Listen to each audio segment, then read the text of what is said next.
2024 წლის 17 დეკემბრის დილით გენერალ-ლეიტენანტი იგორ კირილოვი გამოვიდა საცხოვრებელი კორპუსიდან რიაზანსკის პროსპექტზე, მოსკოვის სამხრეთ-აღმოსავლეთ ნაწილში, დაახლოებით 7 კილომეტრის დაშორებით კრემლიდან.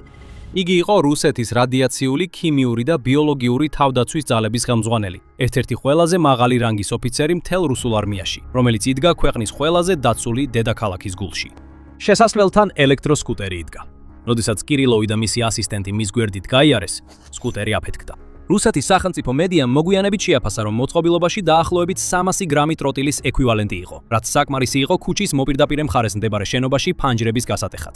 ორივე კაცი ადგილზე დაიღუპა. რამდენიმე საათში უკრაინის უსაფრთხოების სამსახურის SBU შიგნით მყოფმა წყარომ რამდენიმე დასავლურ მედიას დაუდასტურა, რომ ეს იყო. მათი ოპერაცია ჩატარდა ერთი დღის შემდეგ, რაც უკრაინის პროკურორებმა ოფიციალურად წაუყენეს ბრალი კირილოვს აკრძალული ქიმიური იარაღის გამოყენების ზედამხედველობაში.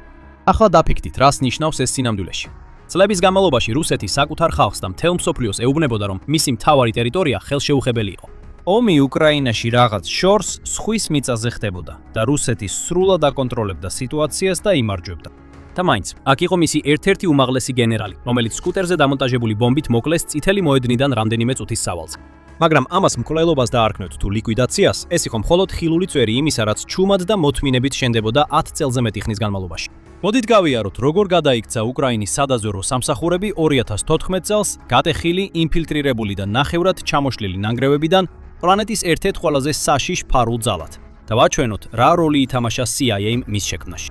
იმის გასაგებად, თუ როგორ მოვედით აქამდე, უნდა დავბრუნდეთ 2014 წელს, როცა რუსეთმა ყირიმი დაიკავა და დონბასში ომის ნაპერწკალი გააჩინა. უკრაინის უსაფრთხოების სამსახურები უბრალოდ სუსტები არ იყვნენ. ისინი შიგნიდან ბოლომდე კომპრომეტირებული იყვნენ.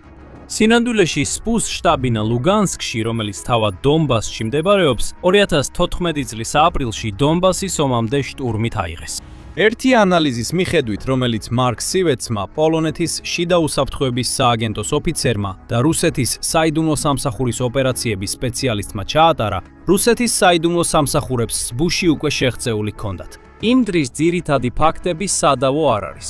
2014 წლის 6 აპრილს ბრბო რეგიონული SBU-ს შენობისკენ დაიძრა და როცა ყველაფერი დასრულდა, შტაბ-ბინა დაცემული იყო და მისი იარაღის საცავი წარიელი. სამხედრო კლასის შაშხანების, ხელყუმბარებისა და ასაფეთქებელი ნივთიერებების მთელი მარაგი გაუჩინარდა, რაც საკმარისი იყო იმისთვის, რომ შეიარაღებაში დახმარებოდა იმ ამბოხებას, რომელიც მალე დონბას მოედებოდა და ომს გამოიწვევდა. და ის თუ როგორ დაეცა ეს შენობა უცნაურია. შენობაში მყოფ ოფიცრებს, მათ შორის ელიტური ალფას დანაყოფის წევრებსაც კი უბრძანეს, რომ საკუთარი სამსახურებრივი პისტოლეტებიც კი ჩაებარებინათ. იარაღის საწყობი ყალბი ნაღმებით იყო დაცული. მახლობლად მდებარე გარნიზონში 12,000 ჯარისკაცი იყო, მაგრამ მათგან არავინ გაგზავნეს დახმარებისთვის.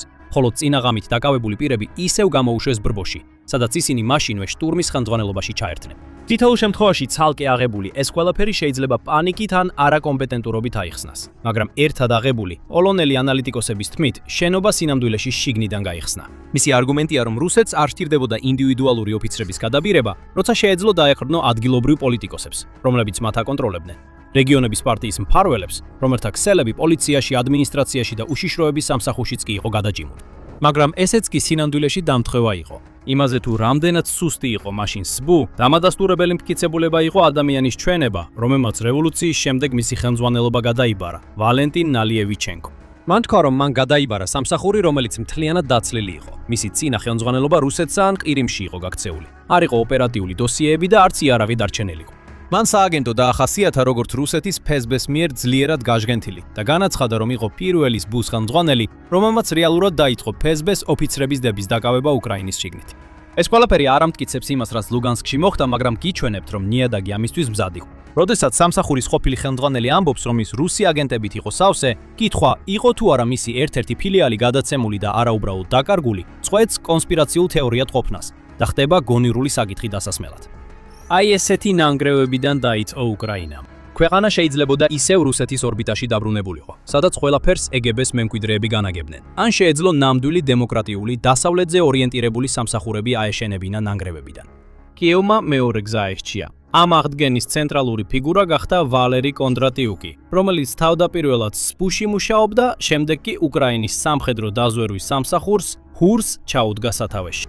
2015 წელს Washington Post-ისა და New York Times-ის გამოძიებების მიხედვით CIEM ხელი შეუწყო SPU-ს ახალი სპეციალიზებული დანაყოფის მეხუთე დირექტორატის შექმნას, რომელიც აერთიანებდა კონტრ-დაზვერვასა და სპეციალურ ოპერაციებს. ამ დანაყოფმა დაიწყო აგენტების ქსელების შექმნა ოკუპირებულ ტერიტორიაზე, თვალთვალის განხორციელება და უკრაინის ზოგიერთი ადრეული ფარული ოპერაციის ჩატარება. რუსეთის პროქსი ძალების წინააღმდეგ. მაგრამ ეს ყველაფერი სულაც არ იყო გარანტირებული და ამერიკელები ძალიან ფრთხილობდნენ, რაც საფუძვლიანი იყო. მათ იცოდნენ, რომ უკრაინის დაზვერვა სავსე იყო რუსი აგენტებით და შიშობდნენ, რომ ყველაფერი, რასაც გააზიარებდნენ, რამდენიმე დღეში მოსკოვში აღმოჩნდებოდა. ამიტომ კონდრატიუკმა გადაწყვიტა, რომ ბედის ანაბარა არ დაეტოვებინა. მან გადასცა რუსული სამხედრო საიდუმლო დოკუმენტების დასტა, ფაქტობრივად როგორც საჩუქარი. მათა დაემტკიცებინა, რომ უკრაინას ჰქონდა ღირებული ცუდომა და მისი დაცვის უნარი. ცენტრალური სადაზვერვო სააგენტოს ყოფილი ოპერაციების ოფიცერი ედ ბოგდანი, რომელმაც ჟურნალისტ დავით კირიაჩენკოს Forbes-თან ესაუბრა, აღწერს იმ წლებში უკრაინელების განწყობას, როგორც ძალიან მსგავს იმას, რასაც ამერიკელები 9/11-ის შემდეგ გრძნობდნენ. მაგრამ უკრაინელ ოფიცრებს სჭირდებოდათ საბჭოთა ეპოქის 10 წლეულების უნდობლობის გადალახვა, სანამ ამერიკელები მათთან გაიხსნებოდნენ. და როდესაც ერთი მხარე მუდმივად აწვდის სასარგებლო ზუსტ ინფორმაციას და ამტკიცებს, რომ საიდუმლოს შენარჩუნება შეუძლია, მეორე მხარეც იწყებს უფრო მეტის გაზიარებას საპასუხოდ. ასე რომ წლების განმავლობაში უკრაინელები ასრულებდნენ თავიანთ საქმეს. და აი ეს არის ის ნაწილი, რომელიც ამ ამბავისთვის მნიშვნელოვანია. უკრაინა უბრალოდ ქველმოქმედების ობიექტი არ იყო, რომელიც ამერიკულ დახმარებას იღებდა. ბევრი უკრაინელი რუსულს მშობლიურ ენად ლაპარაკობს და ეს ენები ერთმანეთთან ახლოსაა დაკავშირებული. ბევრს ასევე იქ ყავს ოჯახი და მეგობრები და აქვს ღრმა კულტურული ცოდნა იმ ქვეყნის შესახებ, რომელსაც ახლა ებრძვიან. ამიტომ უკრაინამ რუსეთი ისე გაიგო, როგორც არც ერთ დასავლურ სამსახურს არ შეეძლო და ეს საშუალებას აძლევდა მას შეეგროვებინა დაზვერვა, რომელიც შემდეგ CIA-ისთვის მიეწოდებოდა. თავის მხრივ CIA-ს ჰქონდა განსაკუთრებული შესაძლებლობა შეეღწია რუსეთის სამხედრო სტრუქტურაში და გაეგო მისი გადაწყვეტილებების მიღების პროცესი.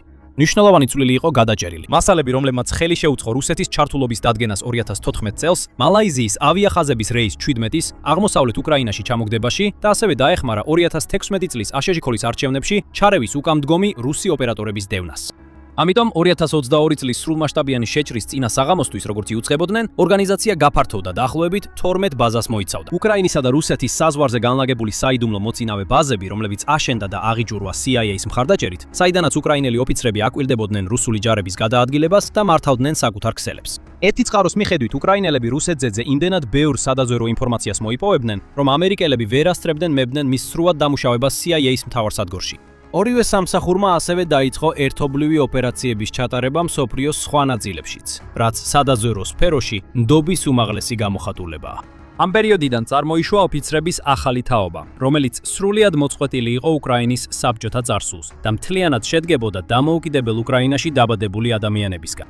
მათ შორის ყველაზე მნიშვნელოვანი იყო კირილო ბუდანოვი. New York Times-მა 2024 წლის თებერვალში გაავრცელა ინფორმაცია, რომ ბუდანოვი მსახურობდა 2245 დანაყოფში ელიტარულ სამხედრო სადაზვერვო ფორმირებაში, რომელიც 2015 წლის შემდეგ მჭიდროდ თანამშრომლობდა CIA-სთან.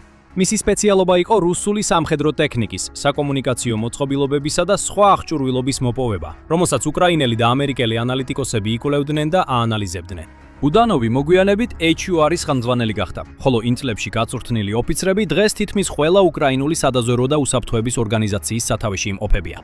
ისინი გახდნენ იმ კამპანიების არქიტექტორები, რომელთა შესახებაც ახლა მოგიყვებით. ამ სისტემის ერთ-ერთი თავისებურება ის არის, რომ უკრაინაში ორი მთავარი სამსახური მოქმედებს, რომლებიც ღიად ეჯიბრებიან ერთმანეთს. არსებობს GUR-I, სამხედრო დაზვერვის სამმართველო, რომელიც ძირითადად საზღვარგარეთ არის ორიენტირებული, და SPU, შიდა უსაფრთხოების სამსახური. შიდა და საგარეო დაზვერვასა და ფარული ოპერაციების სფეროში კონკურენცია ორივე სამსახურს აიძულებს, რომ უკეთესები იყვნენ და შედეგები აჩვენონ. მიუხედავად იმისა, მიიღებთ თუ არა ამ შეფასებას, ასე წოდებულმა მეტოქეობამ არაჩვეულებრივი ოპერაციები გამოიწვია და ეს შეჯიბრი ყველაზე თვალსაჩინო ზღვაზე ჩას. მაგრამ სანამ იქ მივალთ, არ დაგავიწყდეთ გამოიწეროთ The Military Show, რათა ნახოთ ყველა სამხედრო დეტალი იმ ოპერაციებისა, რომელთაც ახლა ვახსენებთ, და იყოთ საქმის კურსში, უკრაინის ომისა და გლობალური გეოპოლიტიკის ყველა სიახლეზე. ახლა, როცა რუსეთი 2022 წელს შეიჭრა, უკრაინას პრაქტიკულად არანაირი საზღვაო ძალა არ ჰქონდა. მან თავისი ფლოტის უმეტესობა დაკარგა, როცა რუსეთმა ყირიმი 2014 წელს დაიკავა და ომის პირველ დღეებში საკუთარი ფლაგმანი ფრეგატი ჩაძირა, რათა ის რუსების ხელში არ აღმოჩენილიყო.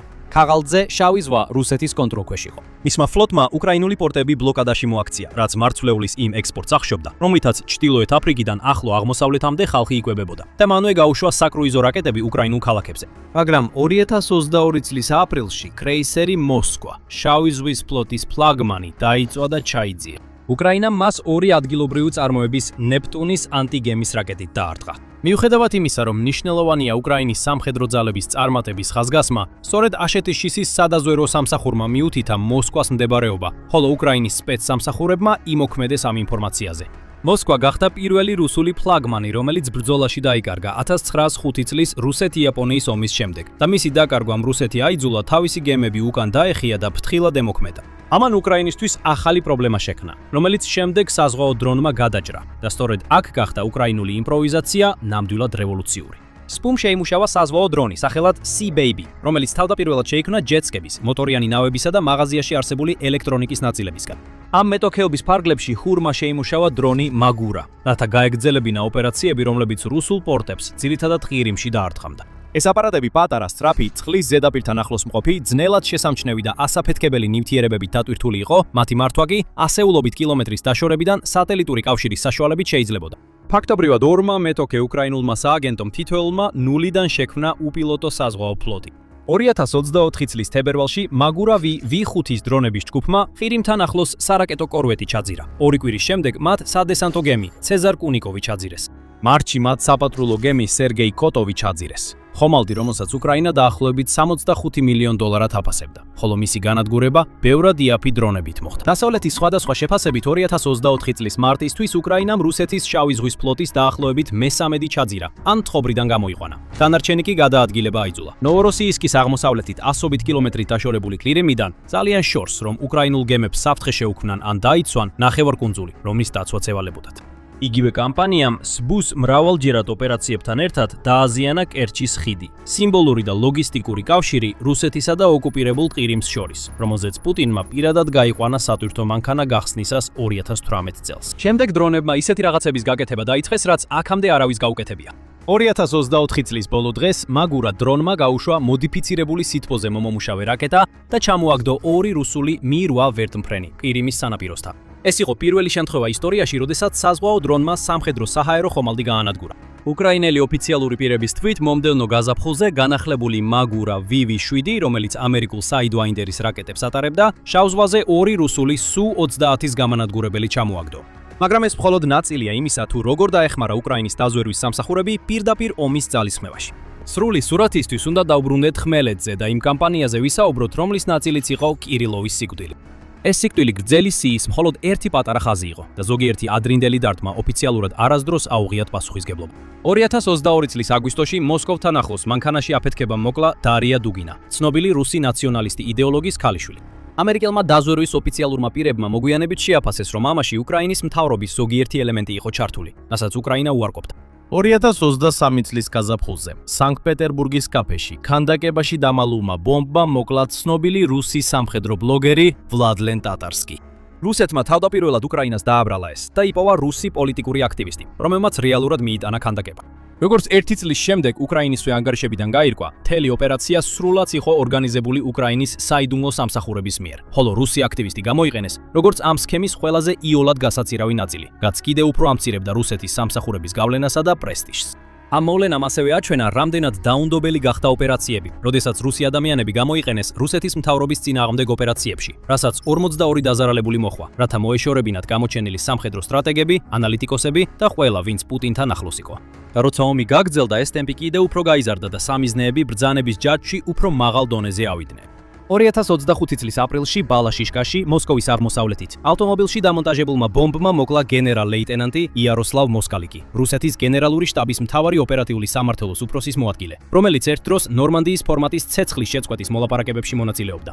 რამდენიმე დღის შემდეგ უკრაინის პრეზიდენტმა ვოლოდიმირ ზელენსკიმ განაცხადა, რომ მიიღო ანგარიში უკრაინის საგარეო დაზვერვის ხელმძღვანელისგან რუსეთის მაღალი რანგის პირების ლიკვიდაციის შესახებ და დაამატა, რომ სამართლიანობა გარდაუვალია, თუმცა მოსკალიკი პირდაპირ არ დაუსახელებია. 2025 წლის დეკემბერში მოსკოვში კიდევ ერთმა ავტომობილში დამონტაჟებულმა ბომბმა მოკლა გენერალ-ლეიტენანტი ფაინილ სავაროვი და 2026 წლის ივნისში არტილერიის მეთაური დამირ დავიდოვი მოკლეს იმავე ბალაშიშკის უბანში, მოსკალიკის დაღუპვის ადგილიდან 1 კილომეტრზე ნაკლებ მანძილზე. თქვენ შეიძლება იკითხოთ, რას აღწევს ეს ყველაფერი სამხედრო თვალსაზრისით. ერთი გენერლის მოკლა ომს არ იგებს და ეს სამართლიანი შეფასებაა. უკრაინა ამტკიცებს, რომ ამ ყველაფრის ღირებულებულება ნაწილობრივ ფსიქოლოგიურია, როგორც უკრაინელებისთვის, რომლებიც ხედავენ, რომ ომის დამნაშავეები პასუხს აგებენ, ასევე დასავლეთის აუდიტორიისთვის, რომელიც იგებს, რომ უკრაინის მოქმედების არეალი ბევრად შორს ვრცელდება, ვიდრე ვინმეს ეგონა. მაგრამ აქ უფრო ცივი ლოგიკაც არსებობს. ამ კრალობებიდან თითოეული ეუბნება რუს ოფიცრებს, რომ ფორმა და სამუშაო მაგიდა მოსკოვში უსაფრთხო ადგილი არ არის, საიდანაც შეიძლება უკრაინის წინააღმდეგ ომის დაგეგმა. ეს აიძულებს რუსეთის უსაფრთხოების სამსახურებს უზარმაზარი რესურსები დახარჯონ შიგნით, საკუთარი ხალხის დაცვასა და ინფორმაციის გაჟონვის ძებნაში, იმის ნაცვლად, რომ მთელი ყურადღება ფრონტზე გადაიტანონ. მაგრამ უკრაინის საიდუმლო სამსახურები ასევე ქმნიან პირობებს უკრაინის ბრძოლის ველზე ყველაზე დიდი მოულოდნელობებისთვის.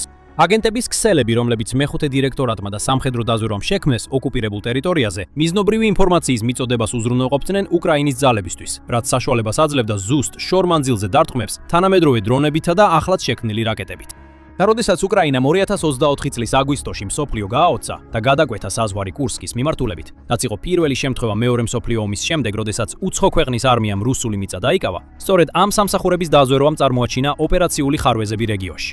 ფარული ომი და ტრადიციული ომი ერთმანეთს აძლიერებდნენ, რადგან ყოველ ჯერზე, როცა უკრაინა დაზვერვის ინფორმაციას იყენებდა, შეეძლო ფრონტის ხაზი ოდნავ წინ გაეწია. რუსული სამსახურები დაეძაბა და თავის ოპერატორებს შემდეგი შეტევისთვის მეტი სადაზვერვო ინფორმაცია მოეპოვებინათ. ყველაფერი ეს ერთად შეიკრა 2025 წლის ივნისის დასაწყისში, ახლა უკვე ცნობილ ოპერაციაში ობობის ქსელი. როგორც გაირკვა, ეს იყო 18 თვიანი ძალისხმევა. უკრაინელი ოპერატორები რუსეთში დრონებსა და გაშვების აღჭურვილობას აძვრენდნენ და მალავდნენ ხის კაბინებში, რომლებიც ჩვეულებრივ წინასწარ დამზადებულ სახლებს გავდა და სატვირთოებზე იყო დამონტაჟებული. შეტევის დღეს რამდენიმე რუსულ ავიაბაზასთან მდებარე შეკრების წერტილებში კაბინების სახურავები გისახურავები გაიხსნა. ერთ-ერთი სამიზნე იყო ბელაიას ბაზა აღმოსავლეთ სიბირეში, რომელიც უკრაინიდან 4000 კილომეტრზე მეტითაა დაშორებული.